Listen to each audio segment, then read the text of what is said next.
ইরানের ওপর আমেরিকা নতুন করে অর্থনৈতিক নিষেধাজ্ঞা আরোপ করলে তেহরান কঠোর জবাব দেবে বলে হুঁশিয়ারি দিয়েছেন দেশটির সুপ্রিম ন্যাশনাল সিকিউরিটি কাউন্সিলের সদস্য মোহসেন রেজাই। এমনকি অন্য কোনো দেশ এই অর্থনৈতিক নিষেধাজ্ঞায় যোগ দিলে তাদেরও শত্রু হিসেবে বিবেচনা করা হবে বলে সতর্ক করেছেন তিনি। তবে ওয়াশিংটনের পরিকল্পিত নিষেধাজ্ঞার কোনো আইনি ভিত্তি নেই বলে দাবি করেছে ইরানের পররাষ্ট্র মন্ত্রণালয়। এদিকে ইসরায়েলের স্বার্থ রক্ষায় আমেরিকা তার মিত্রদেরও নিরাপত্তা ঝুঁকির মধ্যে ফেলেছে বলে অভিযোগ করেছেন ইরানের পার্লামেন্টের স্পিকার মোহাম্মদ বাঘের গালিবাফ। ইরানের উপর অর্থনৈতিক চাপ আরো বাড়ানোর পরিকল্পনা করছে আমেরিকা। দেশটির অর্থনীতিকে চাপে রাখতে নতুন করে নিষেধাজ্ঞা আরোপের প্রস্তুতি চলছে বলেও জানিয়েছে ওয়াশিংটন। তবে দীর্ঘদিনের নিষেধাজ্ঞায় অভ্যস্ত ইরানের জন্য এটি নতুন কোনো পরিস্থিতি নয় বলে দাবি করেছেন দেশটির সুপ্রিম ন্যাশনাল সিকিউরিটি কাউন্সিলের সদস্য মোহসেন রেজাই। রাষ্ট্রীয় টেলিভিশনে দেয়া এক বক্তব্যে মোহসেন রেজাই সতর্ক করে বলেন, আমেরিকার অর্থনৈতিক নিষেধাজ্ঞায় অন্য কোনো দেশ যোগ দিলে তাদেরও শত্রু হিসেবে বিবেচনা করবে তেহরান।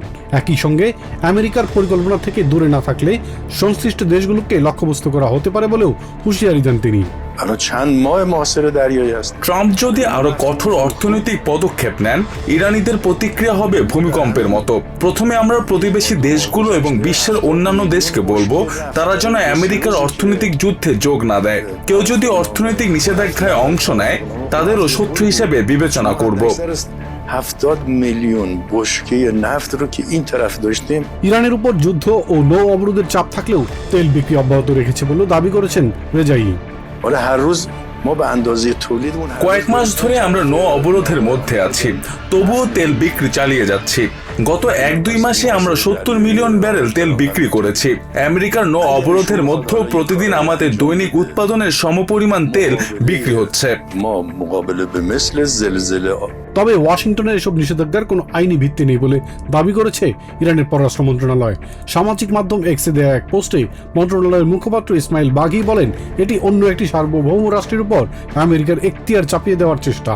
এমন নিষেধাজ্ঞা জাতিসংঘ সনদে স্বীকৃত সার্বভৌম সমতার নীতিও লঙ্ঘন করেছে বলে অভিযোগ করেন তিনি। এদিকে আঞ্চলিক নিরাপত্তা ব্যবস্থা ও অর্থনৈতিক সহযোগিতা জোরদারের লক্ষ্যে প্রতিবেশী দেশগুলো থেকে বিপুল সংখ্যক বার্তা পাওয়ার কথা জানিয়েছেন ইরানের পার্লামেন্টের স্পিকার মোহাম্মদ বাঘের গালিবাফ। সামাজিক মাধ্যম এক্সে দেয়া এক পোস্টে তিনি বলেন, ইসরায়েলের স্বার্থ রক্ষায় আমেরিকা তার মিত্র দেশগুলোকে যেভাবে নিরাপত্তা ঝুঁকির মধ্যে ফেলেছে তাতে সাময়িকভাবে তাদের অস্তিত্ব হুমকির মুখে পড়েছিল।